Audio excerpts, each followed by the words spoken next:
14 question देखिए, किसी gas पात्र में कोई अणु 200 मीटर प्रति सेकंड की चाल से अभिलंब के साथ 30 डिग्री का कोण बनाता हुआ क्षैतिज दीवार से टकराकर पुनः उसी चाल से वापस लौट आता है।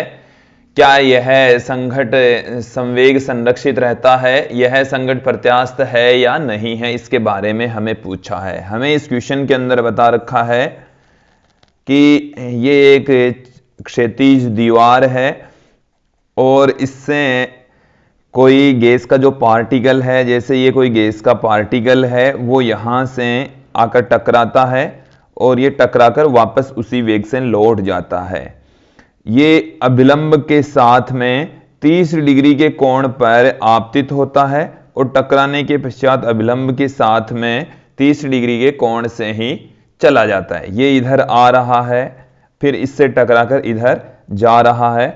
इसकी जो वेलोसिटी है वो हमें दे रखी है, 200 मीटर प्रति सेकंड के वेग से आता है और टकराने के पश्चात ये 200 मीटर प्रति सेकंड के वेग से ही चला जाता है। इसमें हमें पूछा है कि क्या इसमें संवेग संरक्षित रहेगा। तो देखिए दोस्तों, यहां पर हम बात करते हैं गतिज ऊर्जा की। तो प्रारंभिक गतिज ऊर्जा, प्रारंभिक जो गतिज ऊर्जा है वो कितनी होगी?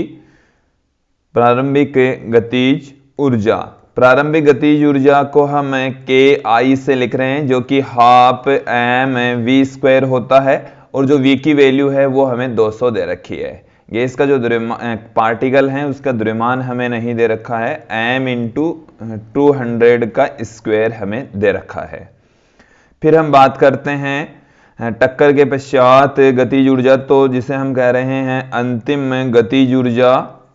अंतिम गतिज ऊर्जा को हम के एफ से पुट करते हैं, के एफ बराबर half m v f square कर दे हम इसको। तो वी एफ की वैल्यू है वो भी 200 ही दे रखी है इक्वेशन में, तो हाफ एम 200 का स्क्वायर। तो देखिए आप यहां से देखेंगे कि प्रारंभिक गतिज ऊर्जा और जो अंतिम गतिज ऊर्जा है दोनों सेम है, तो जो गतिज ऊर्जा है वो संरक्षित रहती है। प्रारंभिक गतिज ऊर्जा अंतिम गतिज ऊर्जा बराबर, अतः हम कह सकते हैं कि गतिज ऊर्जा संरक्षित रहती है। और जब गतिज ऊर्जा संरक्षित रहती है तो जो टक्कर है वो प्रत्यास्थ टक्कर होती है। यहां पर गतिज ऊर्जा संरक्षित रहती है, गतिज ऊर्जा संरक्षित रहती है और जिस टक्कर के दौरान गतिज ऊर्जा संरक्षित रहती है उस टक्कर को हम प्रत्यास्थ टक्कर कहते हैं। अतः यह जो टक्कर है वो कैसी टक्कर है दोस्तों? यह टक्कर प्रत्यास्थ टक्कर होती है, प्रत्यास्थ टक्कर होती है दोस्तों। फिर हम बात करते हैं क्या इसमें संवेग संरक्षित रहता है। तो यहां पर कोई बाह्य बल काम नहीं कर रहा, यहां पर कोई बाह्य बल काम नहीं कर रहा, बाह्य बल कार्यरत नहीं है, बाह्य बल काम नहीं कर रहा, बाह्य बल कार्यरत नहीं है। तो दोस्तों यहां पर यदि बाह्य बल नहीं लगता है तो जो निकाय है उसका संवेग संरक्षित रहता है, निकाय का संवेग संरक्षित रहेगा, संवेग कांस्टेंट रहेगा। बाह्य बल 0 तो जो निकाय है उसके संवेग में परिवर्तन भी 0 होगा, निकाय का संवेग संरक्षित रहता है।